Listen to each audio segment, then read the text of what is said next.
दरवर्षीप्रमाणे यंदाही बजरंग दलाच्या प्रेरणेने विजय पांडे यांच्या नेतृत्वाखाली रामनवमीच्या निमित्ताने ठाण्यातील वाकळे इस्टेटमध्ये भव्य बजरंगी श्री रामनवमी मिरवणूक काढण्यात आली।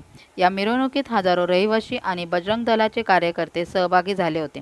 यामध्ये आघोरी आणि इतर पारंपरिक नृत्यासह दक्षिण भारतीय पारंपरिक नृत्याचाही समावेश करण्यात आला। छत्रपती शिवाजी महाराज, भगवान श्रीराम आणि बजरंगबली यांच्या भव्य मूर्तीचे समावेश करण्यात आले होते। संपूर्ण परिसर भगवानमय झाले होते। श्रीरामाच्या जयघोषानंतर संपूर्ण परिसर दुमदुमला होता। सर्व हिंदूंनी आपली संस्कृती दाखवत पूर्ण श्रद्धेने या मिरवणुकीत सहभाग घेतला।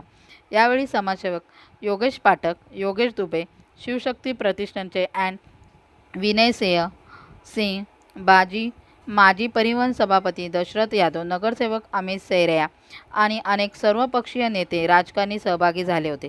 सांस्कृतिक आणि श्रद्धा दर्शवत ही भव्य दिव्य रामनवमी निमित्त भव्य मिरवणूक अत्यंत पारंपरिक पद्धतीने पार पडली।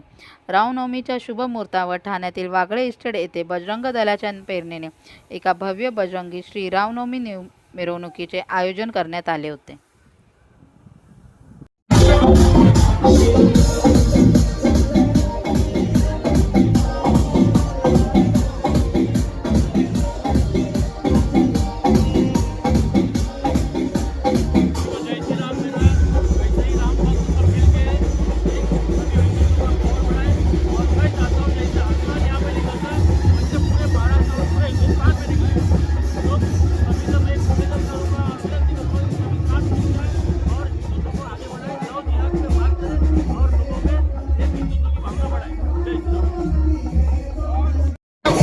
बजरंगी श्री रामनवमी समरसता यात्रा आयोजित भव्य रामनवमी शोभा यात्रा, जिसमें हमने संघ और विश्व हिंदू परिषद से प्रेरित लेकर ये यात्रा हमने पिछले कई सालों से निकालने का निश्चित किया, जहाँ पे कोई राजनीति भेदभाव जातिवाद कुछ नहीं होता। यहाँ पे भाषावाद प्रांतवाद सब साइड में रखकर पूरा हिंदू समाज एकत्रित होकर ये रामनवमी शोभा यात्रा में शामिल होकर हमने एक शक्ति का प्रदर्शन करता है।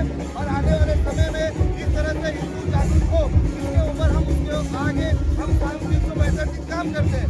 काम करने के बाद हम एक दिन के लिए एक मनोरंजन के हिसाब से नहीं आते हैं, और हिंदू समाज को एकत्रित करने के लिए आते हैं। जितने भी आयोजक हैं मैं उनको इधर दिल से शुभकामना दूंगा कि सभी लोग प्रभु श्री राम का ही काम कर रहे हैं। हमारे में कोई मतभेद नहीं है, हम लेकिन कार्य करने का पद्धति और रीति के विचारधारा से हम ये अलग तरीके से रामनवमी शोभा यात्रा निकालते हैं।